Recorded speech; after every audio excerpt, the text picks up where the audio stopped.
गीतांजलि का भांडा फूटते ही अरमान ने तोड़ी अपनी चुप्पी और यहीं पर अभीरा को बताया अपनी और गीतांजलि की नकली शादी का सच। सीरियल ये रिश्ता क्या कहलाता है कि आने वाले ट्रैक में दर्शकों को मिलने वाला है जबरदस्त ट्विस्ट, जहां पुराने राज खुलेंगे और झूठ का पर्दाफाश होगा। कहानी की शुरुआत होती है उस पल से जब अरमान और अभीरा आमने सामने होते हैं। अभीरा, जो अब तक खुद को अकेला और ठगा हुआ समझ रही थी, अरमान को बताती है कि अंशुमन को सब कुछ पता चल गया था कि उसके दिल में अरमान के लिए आज भी वही प्यार है।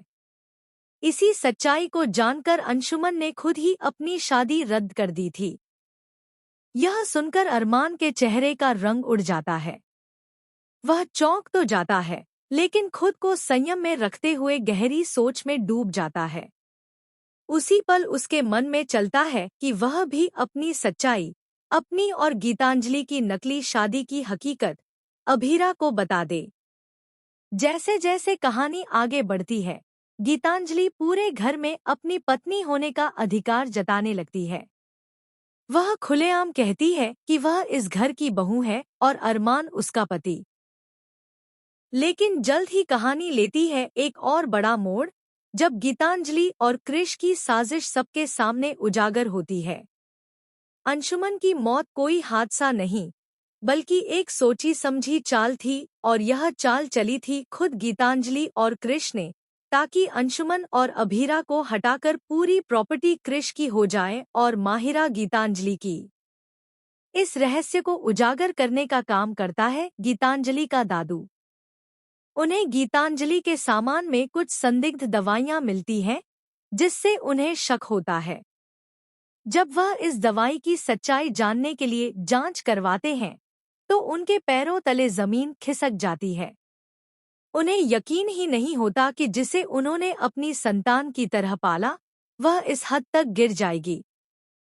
दादू पूरे परिवार के सामने खड़े होकर कहते हैं, मैंने गीतांजलि को सिर्फ बचाने के लिए अरमान से मदद मांगी थी, लेकिन मुझे नहीं पता था कि वह इतनी पागलपन की हद तक जा सकती है।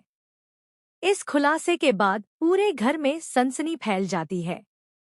अब कोई शक नहीं बचता कि क्रिश और गीतांजलि दोनों ही इस षड्यंत्र के पीछे हैं। घर के बुजुर्ग साफ तौर पर कहते हैं कि अब इन दोनों को उनके कर्मों की सजा मिलनी चाहिए।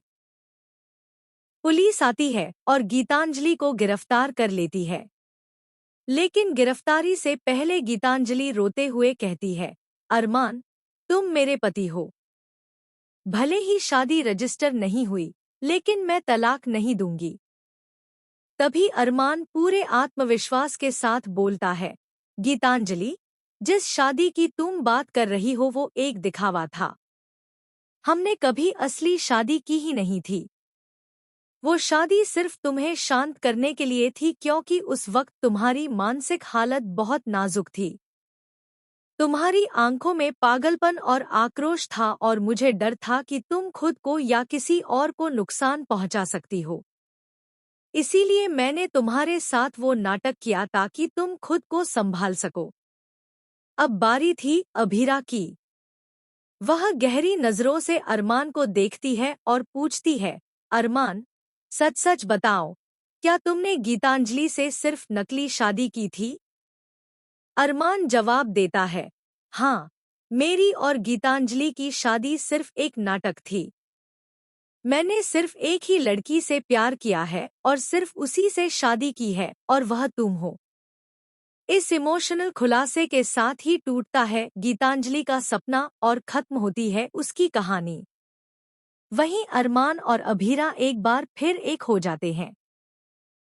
परिवार अब अधूरा नहीं, बल्कि पूरा हो चुका होता है, प्यार, भरोसे और सच्चाई के साथ। लेकिन दोस्तों, यह